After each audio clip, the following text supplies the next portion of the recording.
नमस्कार दोस्तों, रात के ठीक 9 बजे हैं। मेरा नाम ज्ञानेश्वर है और आपने देखना शुरू कर दिया है खबरों के पीछे। खबरों के पीछे का आज एपिसोड नंबर है 482 और अभी हम चल रहे हैं खबरों के पीछे के बारे में। वैसे आपको पता है कि इस कार्यक्रम में हम अपराध की दुनिया की कई अनकही कहानियों में से किसी एक कहानी को किसी दिन सुनाते हैं और साथ में बहादुर पुलिस प्राधिकारियों की कहानियां भी सुनाया करते हैं। तो बहरहाल अभी खबरों के पीछे में बिहार के बेहद ही चर्चित पुलिस प्राधिकारी विकास वैभव की श्रृंखला चल रही है। इस श्रृंखला की शुरुआत हुई है खबरों के पीछे के एपिसोड नंबर 479 से। तो आज चौथी कहानी है विकास वैभव की। देखिए, हम बहुत फ्लैशबैक में नहीं जाएंगे, लेकिन इतना बता दें, विकास वैभव अब एएसपी बन गए हैं। साल 2005 की बात कर रहे हैं, महीना अक्टूबर। वे 2003 बैच के आईपीएस प्राधिकारी हैं। जब वे बिहार आए, बिहार कैडर मिला, तो वे सबसे पहले भागलपुर पहुंचे थे। तब उनके कंट्रोलिंग ऑफिसर भागलपुर के सीनियर एसपी रविंद्रन शंकरन हुआ करते थे। तो जिस दिन विकास वैभव ने ड्यूटी ज्वाइन की थी पहले दिन भागलपुर में, उसी दिन मुंगेर में केसी सुरेंद्र बाबू, जो मुंगेर के एसपी थे, उन्हें बारूदी सुरंग के धमाके में उग्रवादियों ने उड़ा दिया था। तो पहला दिन ही बहुत खतरनाक दिन था विकास वैभव के लिए। खैर, तो एएसपी के रूप में विकास वैभव औरंगाबाद आ गए। औरंगाबाद बिल्कुल नक्सल प्रभावित इलाके में उनकी तैनाती हुई और यह वो वक्त था जब बिहार में बिहार विधानसभा का चुनाव दूसरी बार कराया जा रहा था। पहला चुनाव फरवरी 2005 में संपन्न हुआ था, लेकिन किसी भी पार्टी को बहुमत प्राप्त नहीं हुआ था। बिहार में राष्ट्रपति शासन लगा दिया गया था। बूटा सिंह राज्यपाल थे। लालू यादव, राबड़ी देवी की सत्ता खत्म हो चुकी थी। लालू यादव और राबड़ी देवी मतलब आरजेडी सत्ता की पुनर्वापसी के लिए लड़ रही थी, जबकि नीतीश कुमार और बीजेपी साथ मिलकर, जेडीयू और बीजेपी साथ मिलकर, यहाँ से, जिसे जंगल राज कहते थे ये लोग भाजपा वाले और नीतीश कुमार, उसे उखाड़ने के लिए लड़ाई लड़ रहे थे। तो चुनाव की प्रक्रिया, कई चरणों में चुनाव होने थे। जब विकास वैभव औरंगाबाद पहुंचे तो पहला चरण था और चुनाव आयोग ने उनकी तैनाती की बिल्कुल नक्सल प्रभावित इलाके में। सुपर ऑब्जर्वर थे चुनाव आयोग के केसी राव, जो लगातार बिहार का भ्रमण कर रहे थे, बिहार में निगरानी रख रहे थे। उन्होंने कई ऐसे पुलिस प्राधिकारियों को, आईपीएस को, केंद्रीय प्रतिनियुक्ति से भी वापस लिया था बिहार में शांतिपूर्ण चुनाव कराने के लिए, जिन्हें बिहार का कड़क मिजाज आईपीएस प्राधिकारी माना जाता था।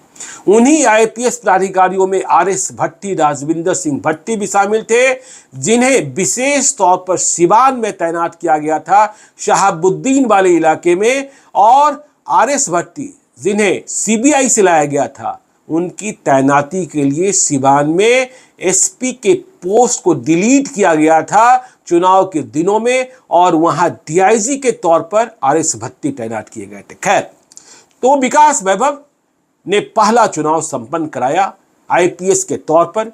चुनाव कैसे कराया जाता है यह भी जाना। मिजाज तो कड़क था ही, लेकिन बातचीत में विकास वैभव शालीन रहते हैं, गालियां नहीं बकते हैं दूसरे पुलिस प्राधिकारियों की तरह। तो केजे राव उनके काम से खुश हो गए थे कि औरंगाबाद के इस इलाके में, दहशत वाले इलाके में, ठीक से चुनाव संपन्न हो गया, कोई गड़बड़ी नहीं हुई। तो आगे विकास वैभव को कहां भेजा गया आपको पता है? विकास वैभव की तैनाती कर दी गई राघोपुर विधानसभा क्षेत्र। राघोपुर विधानसभा क्षेत्र कितना महत्वपूर्ण विधानसभा क्षेत्र, यह तो आप समझते ही हैं। आज भी, आज तेजस्वी यादव बिहार के डिप्टी सीएम राघोपुर को ही रिप्रेजेंट करते हैं और यह लालू यादव, जो मूल रूप से गोपालगंज के रहने वाले हैं, उनकी परंपरागत सीट रही है। तो 2005 के पहले चुनाव में, जिसमें सरकार नहीं बनी, राबड़ी देवी राघोपुर से चुनाव जीत गई थी। आसानी से चुनाव जीत गई थी, अच्छे मतों के अंतर से चुनाव जीत गई थी। 1 फरवरी 2005 को पहला चुनाव संपन्न हुआ था और राबड़ी देवी 48,680 48,680 वोट लाकर चुनाव जीती थी। उन्होंने लोक जनशक्ति पार्टी के उम्मीदवार राजीव रंजन को शिकस्त दी थी, जो 23,419 मत ला सके थे। लेकिन खैर, उस चुनाव की कोई मान्यता ही नहीं रही, दोबारा चुनाव हो रहा था। लेकिन इस बार राबड़ी देवी बहुत कठिन संघर्ष में थी और विकास वैभव को निष्पक्ष, शांतिपूर्ण, निर्भीक और बेखौफ चुनाव कराने के लिए चुनाव आयोग के निर्देश पर भेज दिया गया था राघोपुर में बूथ लूट की घटनाएं पहले घटित होती रहती थी। जब चुनाव हो रहे थे तब वैशाली की एसपी थी प्रीता वर्मा। तो वैशाली पहुंच गए राघोपुर। आपको पता है, जो बिहार को जानते हैं, राघोपुर को समझते हैं, वहां पानी बहुत है। कई जगहों पर तो आपको गंगा नदी को पार कर जाना होता है। और राघोपुर में भी बीदूपुर का इलाका बहुत ही डिस्टर्ब इलाका है। गोलियां चलती ही थी चुनाव के दिन या चुनाव के पहले भी।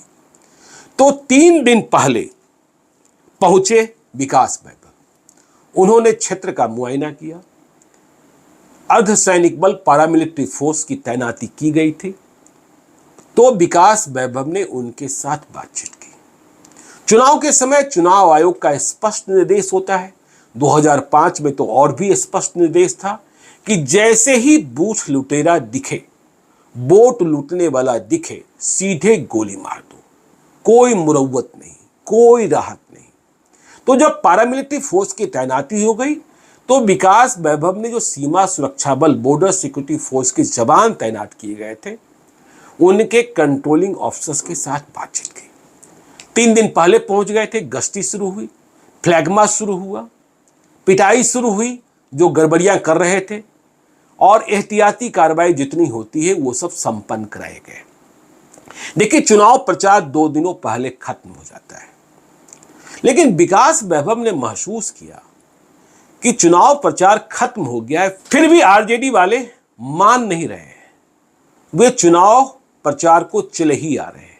रघुवंश प्रसाद सिंह, आरजेडी के कद्दावर नेता, केंद्र में मंत्री रहे और वैशाली के एमपी, उनके बारे में सूचना मिली कि रघुवंश प्रसाद सिंह चुनाव प्रचार खत्म होने के बाद राघोपुर में, जहां से राबड़ी देवी चुनाव लड़ रही हैं, उनके प्रचार के लिए बूथ पर नियंत्रण के लिए चले आ रहे हैं। शाम को, चुनाव से ठीक 1 दिन पहले, 1 अक्टूबर 2005 को शायद चुनाव संपन्न हो रहा था।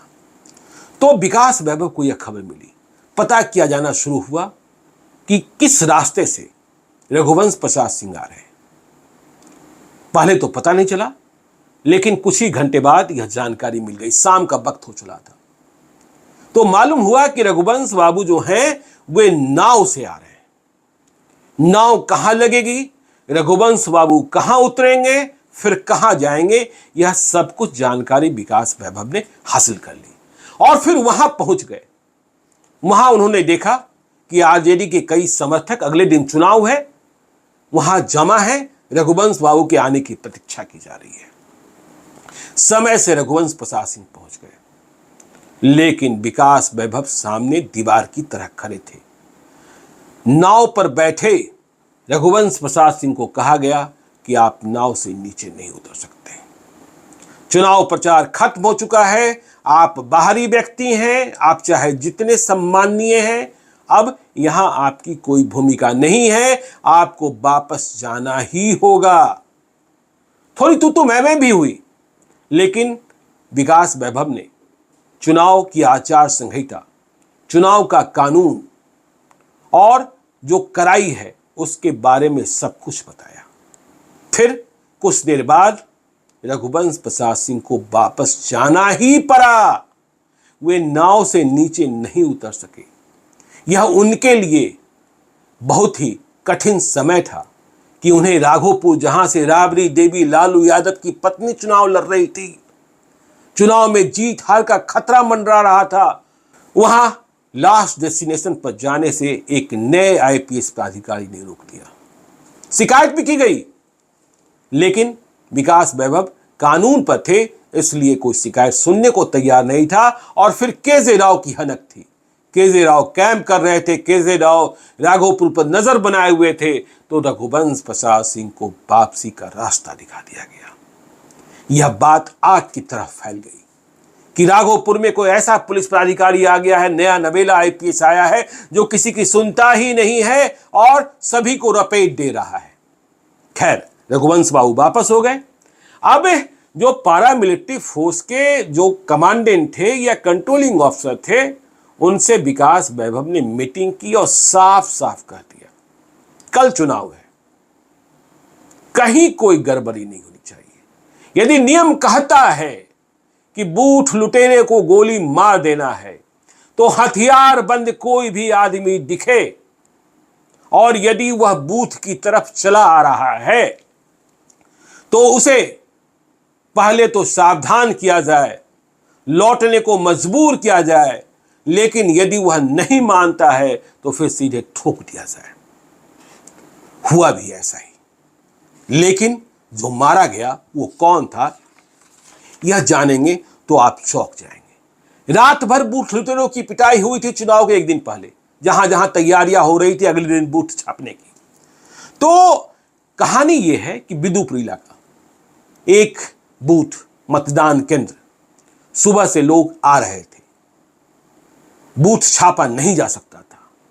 तभी एक व्यक्ति हाथ में बंदूक लिए बूथ पर पहुंच जाता है। सीमा सुरक्षा बल के जवान, जो बूथ है, मतदान केंद्र है, उसकी छत पर मोर्चा ताने खड़े हैं। सामने से व्यक्ति बंदूक लिए आता दिख रहा है।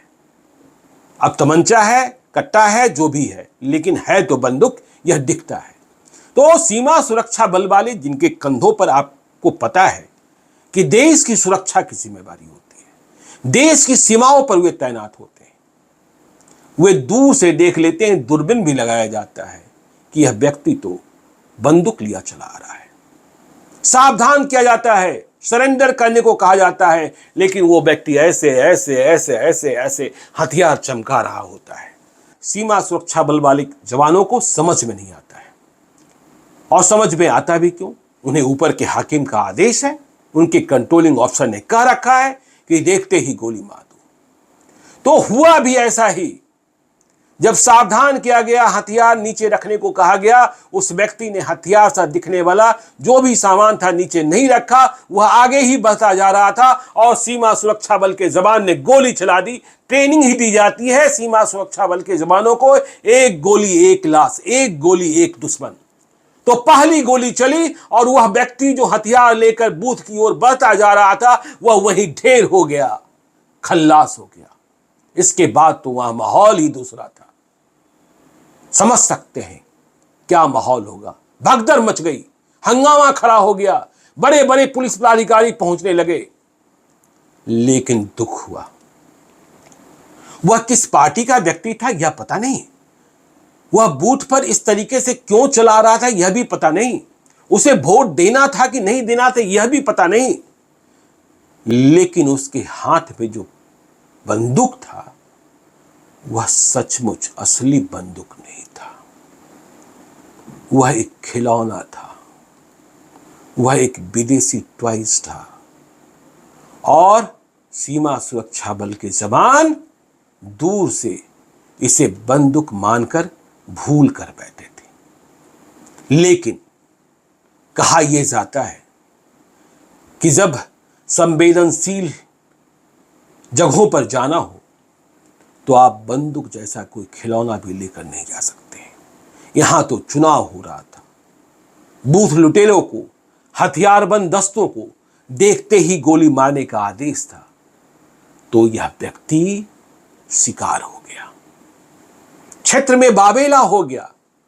लेकिन फर्क क्या पड़ता था, लाश तो गिर चुकी थी, एक असामान्य व्यक्ति की जो मानसिक स्थिति से ठीक नहीं था।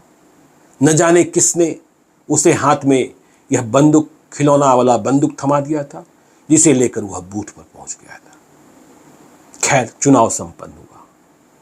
शक्ति इतनी थी और चुनाव आयोग का निर्देश इतना तगड़ा था कि बहुत कुछ किया नहीं जा सकता था। इस चुनाव में राबड़ी देवी बहुत मुश्किल से चुनाव जीती।